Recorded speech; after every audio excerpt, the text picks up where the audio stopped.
Assalomu alaykum sog'doshlar. Bugun biz sizlar bilan 4 do'st degan hikoyani o'qimoqchi. Undaq bo'lsa boshlaylik. Bedini to'yg'uchi yeb qo'rsqani toza ko'ptirib olgan bir eshak eski tomliqdagi ko'lda rosa ig'inib, oftobga qaqlanib yetibdi. Birdinla uning esiga bu dunyoda men yaxshi ko'radigan narsa bormidi degan o'y kelibdi. Neri o'ylabdi, beri o'ylabdi. Oxir hech qanday nimaning eshakni yaxshi ko'radiganligini topolmabdi. Eshak o'z-o'zidan ranjib, "To'xta, men bu dunyoda bir yaxshilik qilib nomimni chiqaray" deb o'ylabdi-da, o'rnidan turib, yaxshilik izlab safarga otlanibdi. Mengibdi, bir yerga borganda bir qo'chqar yo'liqibdi. "Assalomu alaykum eshak aka, safar qayoqqa?" deb so'rabdi qo'chqar. Yo'lni xeyli mengib zerikkan eshak to'xtab turmayla. "Va alaykum assalom inim qo'chqar, ahvoling qandaq?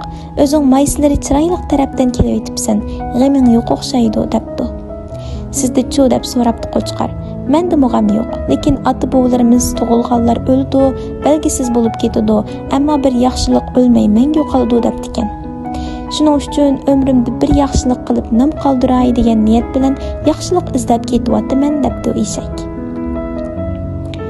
Yolg'iz qilib zerikkan qo'chqarga bu so'z nihoyatda yiqib ketibdi-da, "Sizning bu safaringizga men hamroh bo'lsam" debdi. "Bo'ldi, lekin o'zig'ingni qanday qilasan? Mening o'zig'im qayerga borsam tepiladi" debdi qo'chqar. Bu ikki do'st yo'lga tushibdi. Bularga yo'lda bir xo'roz, bir kirpa qo'shilibdi.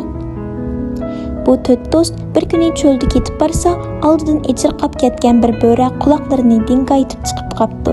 Bo'rini ko'rib bularning qo'rqqanidan arvoyi uchibdi.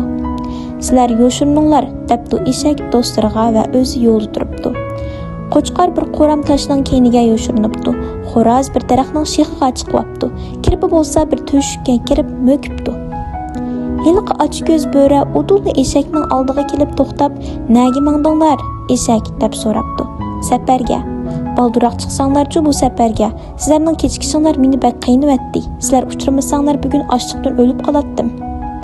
"Elim yaxshi, sizlarni Xudo yetkizdi" deb xushal bo'lib ketibdi bo'ri. Eshak bechora nima qilishni bilmay turib qopdi. "Qiynasizlar, to'tikansizlar, avval birini chiqarib bergin, birdan yey" debdi bo'ri.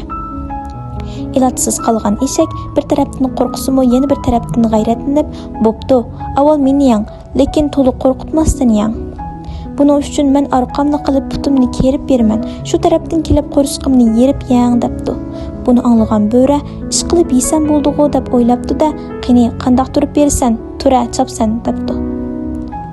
Eshak o'z va'dasi bo'yicha orqa putini kerib beribdi. Bo'ri kelib, ikki putining orasidan kelib tishlay degan ekan, eshak bo'rining bo'ynini mahkam qisib olib, qattiq hangrashga boshlabdi. Qo'chqar yugurib kelib, bo'rining beqinlariga uskilib turibdi. Daraxtga chiqib olgan xo'roz qiq, tayoqning o'rnini uzunni kesaymi, qisqasinimi, yo'g'inimi, inchkisinimi deb shaxdan shaqqa sakrabdi. Kirpi bo'lsa, to'shikda turib, "Mana hozir chiqaman, bix, mana hozir chiqaman, bix, hozir chiqibla yomon qilaman, terangni tasma, go'shingni asma qilaman, buni qo'yib berma, ching tut" deb varqirab beribdi. Eshakning qisishi, qo'chqarning usishi, xo'roz bilan kirpining varqirashlaridan arvoyi uchgan bo'ri aran qutulib, bir putini so'rab, tilini chiqarib, sho'lgiyni eqitib, oldi orqasiga qarmay qochibdi.